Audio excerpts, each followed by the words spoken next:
Belarusian President Alexander Lukashenko and Chinese counterpart Xi Jinping signed a package of 16 documents that could facilitate the circumvention of Russian sanctions by channeling Chinese aid to Russia through Belarus.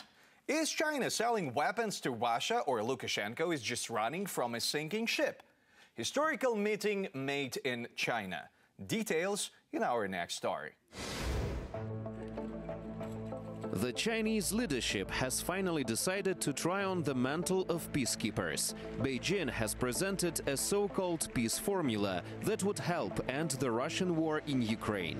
The formula consists of 12 points. Among them, respect for the sovereignty of all countries, cessation of hostilities, resumption of peace talks between Ukraine and Russia, and ensuring the safety of nuclear power plants. Ukraine immediately responded to this initiative.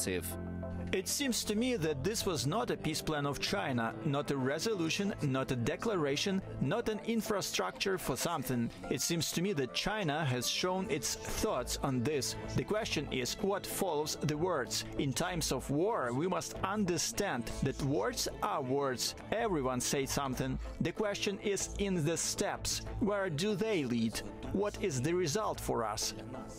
In the West, the Chinese peace formula has been criticized. For example, the chief European diplomat, Josep Borrell, said that it has rational points, but he also believes that it is not really a peace plan.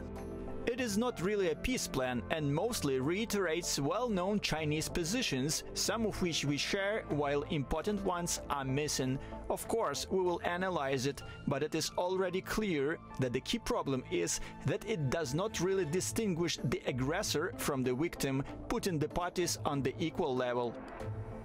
U.S. Deputy Secretary of State Victoria Nuland commented on the Chinese peace formula as follows. If Xi Jinping can get Putin and his army out of Ukraine, I think we will all applaud him and give him an award.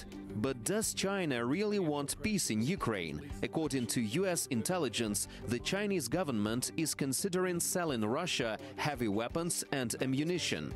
However, Washington claims that Beijing has not yet made a final decision. Therefore, the White House administration strongly advises against making a mistake. China can't have it both ways when it comes to the Russian aggression in Ukraine. It can't be putting forward peace proposals on the one hand, while actually feeding the flames of the fire that Russia has started with the other hand. So I hope that China will take what we said very seriously, but not only what we said, what many other countries around the world are saying, and refrain from any further consideration of materially supporting Russia in the war effort.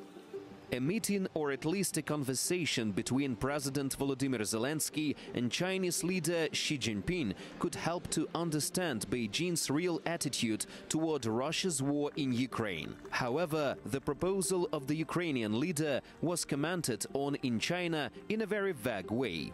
China's position on the Ukrainian crisis is extremely clear and consistent. Our core interest is to promote peace talks and push forward a political solution to the crisis. We have always maintained communication with all relevant parties, including Ukraine.